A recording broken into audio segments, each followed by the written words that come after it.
Segundo apontam as estatísticas, até 2025, o Brasil terá mais de 30 milhões de pessoas acima de 60 anos. Para falar então sobre o envelhecimento global, nós estamos recebendo aqui o professor e gerontólogo Silvio Alabarce, é isso? Silvio Alabarce. Silvio, muito obrigada por ter aceito o nosso convite, viu? Os gerontólogos são sempre muito bem-vindos aqui no nosso Espaço Vida. Ótimo. Não preciso nem dizer por quê, né? Porque... Não, eu acho melhor não falar por quê. Não, porque as pessoas estão envelhecendo e a gente precisa discutir esse tema. Então, e nós queremos também aprender como envelhecer com saúde, porque as pessoas que estão hoje nessa faixa etária de 65 anos são muito jovens, não dá para falar em terceira idade, mas a partir dos 75 anos. Você acha que essas pessoas pensavam há 20 anos atrás em como seriam envelhecer? Elas estavam preocupadas com isso? Então, primeiramente, gostaria de agradecer o convite de vocês para participar desse programa. É um prazer imenso para mim poder compartilhar as informações do envelhecimento com o telespectador e com vocês aqui da TV. Enfim, eu acho que nós estamos num período de transição. Eu acho que a geração dos meus avós jamais pensavam no envelhecimento bem-sucedido ou mal-sucedido. Os meus pais começaram a ter essa informação e nós, a geração, temos essa informação.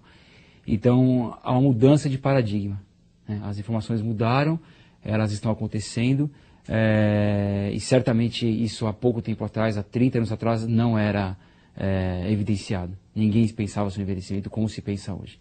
Qual o principal desafio que a sociedade hoje já enfrenta, pensando nessa questão do envelhecimento? O que mais preocupa a sociedade?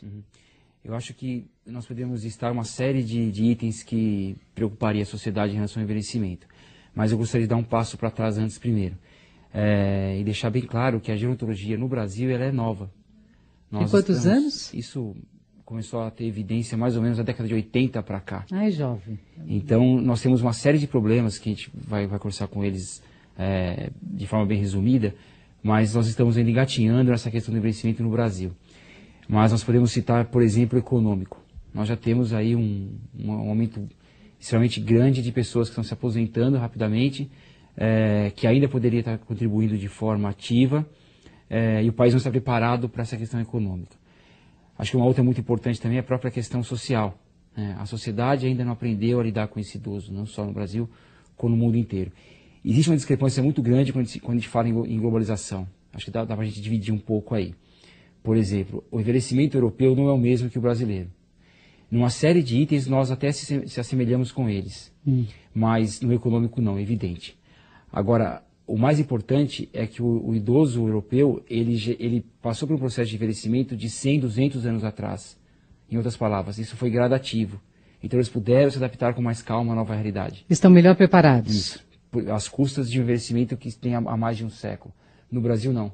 Por ter menos tempo, como eu acabei de falar, o choque é maior. É um envelhecimento mais jovem. Isso. Então...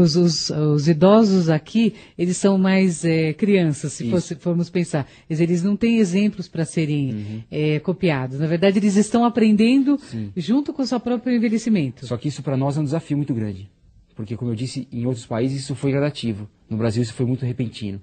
Então nós temos uma série de problemas que acaba sendo acarretado em virtude de ser uma novidade muito nova para nós aí. No Brasil, existe hoje algum programa de ação em vista dessa realidade que você conhece? Existe. Acho que apesar de nós estamos ainda no começo dessa gerontologia no Brasil, nós temos uma série de políticas públicas voltadas para o idoso. E isso avança. E nós temos aí terrenos para conquistar ainda, evidente, mas está avançando. Existem congressos, no próximo mês, inclusive, vai acontecer aqui em São Paulo, que é um congresso sobre envelhecimento. Em Brasília aconteceu mais ou menos umas 2 semanas atrás. Enfim, o Brasil se mexe com isso. Existe uma preocupação muito grande. O que eu sinto nesses 2 anos e 6 meses, mais ou menos, que tem o nosso programa, é que quase todas as atividades onde nós pudemos ver o idoso ativo, buscando mais essa questão da saúde mesmo, eram em locais que estavam relacionados, né? Com o governo, com a prefeitura. Então, quer dizer, eu estou imaginando que esse primeiro viés já está sendo aberto. Quer dizer, as pessoas têm um local, né, onde elas podem buscar. Tanto que te conheci lá, você estava fazendo uma palestra lá no Cresce, né? Sim. E vi a palestra, achei interessante. Falei, olha que bacana, né? O gerontólogo podia estar falando no nosso programa. Então, ali já é um local onde você vê na prática, né, esse exercício. Quer dizer, os idosos têm um local onde eles podem enxergar no envelhecimento mais gostoso.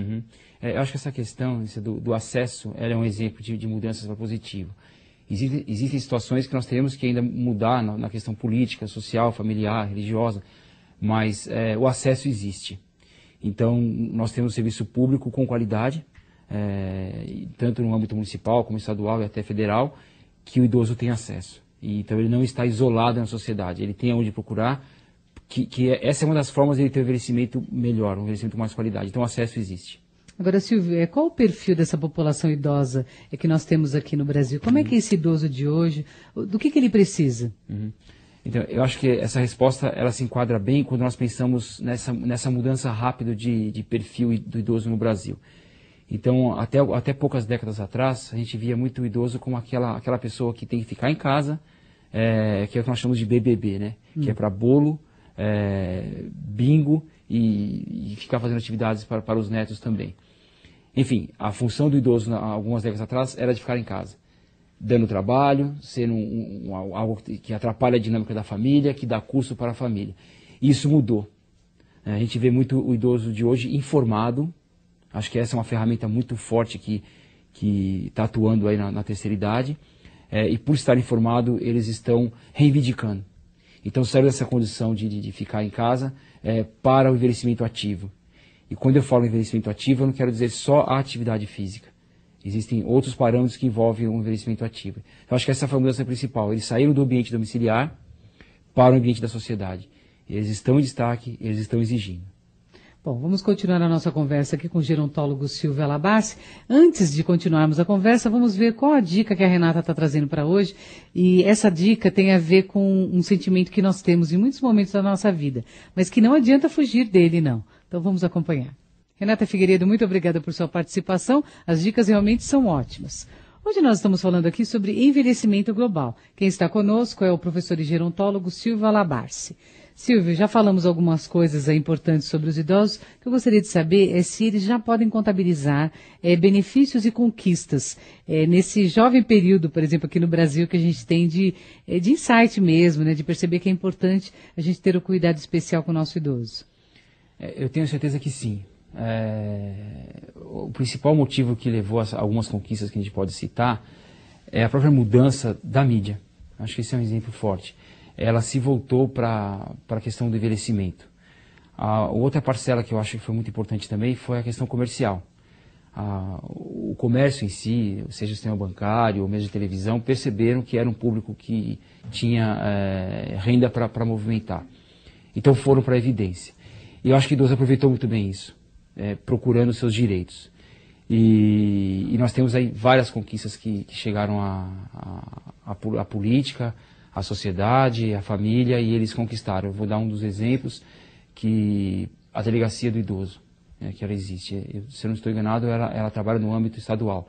Mas enfim, ela acontece. Nós temos aí o Ministério Público, que também tem uma grande parcela de atenção para os idosos, entre outras conquistas que já tiveram. É verdade. Falamos, inclusive, sobre isso essa semana, que são 8 delegacias aqui em São Paulo, e existe proposta de colocá-las também na Grande São Paulo. Mas aí, só te cortando um pouquinho, desculpa, quando eu falo que o idoso passou a ter essa procura, é porque eu vejo o idoso politizado. Talvez aquele idoso que participou daquela década de 60, 70, que houve a questão militar no Brasil, eles têm um comportamento ativo. Então, essa conquista veio deles também. Eles participam ativamente da política. Entendi. E aí, por participar, há exigência e existe uma mobilização para que eles sejam atendidos. Atendidos, né? Bom, nós vamos então agora para um rápido intervalo. Daqui a pouquinho a gente continua a nossa conversa aqui, tá bom? O Espaço Vida vai para um intervalo bem rapidinho, mas daqui a pouco, olha, muita coisa para você.